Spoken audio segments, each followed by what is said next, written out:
Hi everyone, this is Teacher Jen from Camglish.com and welcome to another fun and exciting lesson from Exploring English Book 6. This is by Tim Harris and Alan Rowe. Today we are going to start our lesson on this conversation. I'm going to read the following. I want you to listen and follow me. Look at the pictures as well.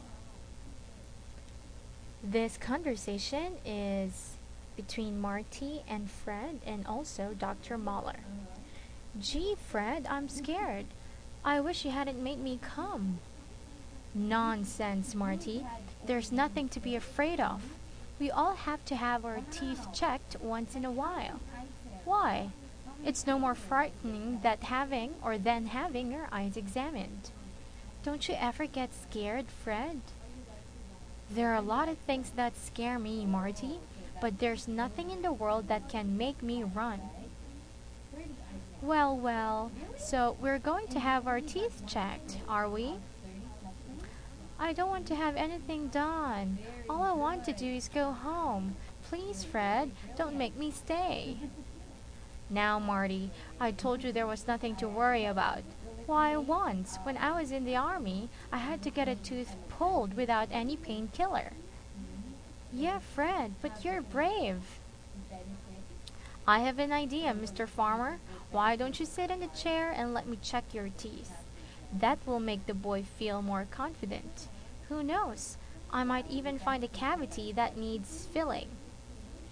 That's a great idea, Fred. I won't be afraid if I see you go first. Well, that is, I'm not sure. Sit down over here, Mr. Farmer. This will only take a minute. Oh, I just remembered an urgent appointment. Would you mind letting us come back tomorrow? I've really got to run now. Okay, so that's a very funny story or conversation between these three people. Now, I want you to read this conversation again carefully and properly and understand what happens in the story. Okay?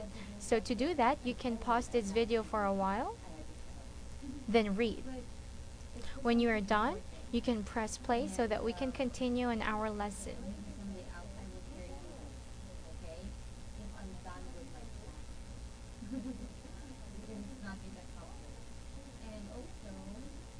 Now let's go on. Verb plus object plus infinitive without the word to. They made him go to the dentist. They made him have his teeth checked. They made him do his homework. They made him clean his room. Have conversation similar to the examples.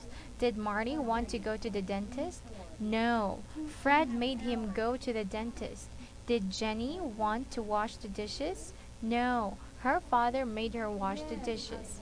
Did Tina want to paint the living room? No. Barbara made him to paint the living room.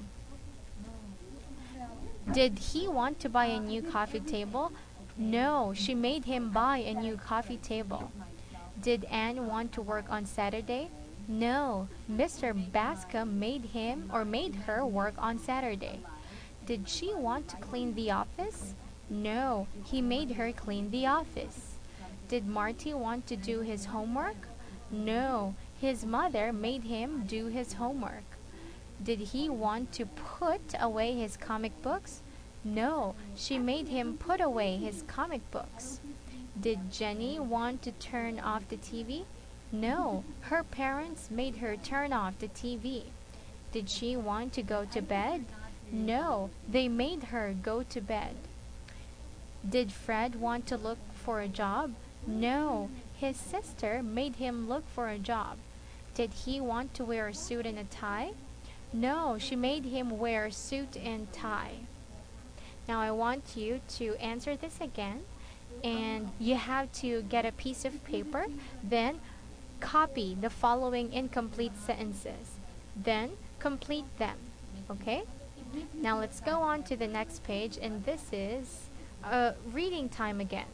So look at the picture And let's read now. Dr. Pasto was standing on the front porch of his house. It was a beautiful day. The sun was shining, the birds were singing, and Dr. Pasto was whistling as he watered his flowers. Anne Jones came walking up the sidewalk leading to the porch. She looked nervous and upset. "Dr. Pasto," she called, "I need to speak to you. Do you have a few minutes?" "Of course, Anne," replied Dr. Pasto. "I always have time to talk to good friends. Come up and have a nice cold glass of lemonade." Anne started up the steps. On the way, she stumbled and bumped her knee. Then she burst into tears. "Oh, Dr. Pasto," she cried. "I'm so clumsy and awkward and useless. Sometimes I wish I had never been born." "Now, Anne," said Dr. Pasto, "we all have our bad moments, but it's a crime to be sad on a day like today. Why don't you tell me your problems? Perhaps I can help you." Now, students, I want you to read this part of the story about Dr. Pasto and Anne. Okay, and we will continue this on our next video. Thank you so much for your time. This is Teacher Jen from camgush.com saying goodbye and see you on our next video. Goodbye!